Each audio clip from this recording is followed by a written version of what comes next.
¿Cuándo viniste? Te llevo buscando desde hace una hora. ¿Dónde estabas?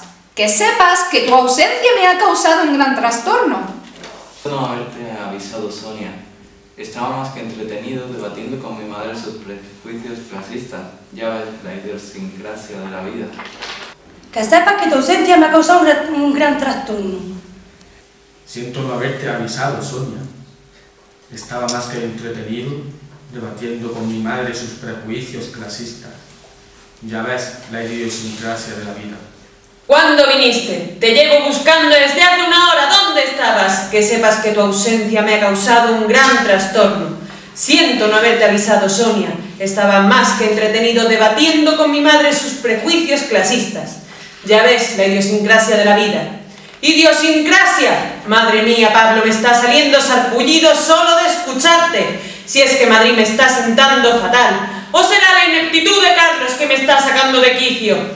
Por cierto, ¿has visto el esparadrapo? No, no lo he visto. ¿A qué viene el esparadrapo ahora? Estará volando con el helicóptero de Carlos. En fin, déjate de esparadrapo y vamos a cenar las croquetas de tu madre. ¿Las has traído? Sí, Sonia, las he traído. Tengo tortícolis de cuidar que no se me cayeran con el coche, con el popurrí que traía de maleta.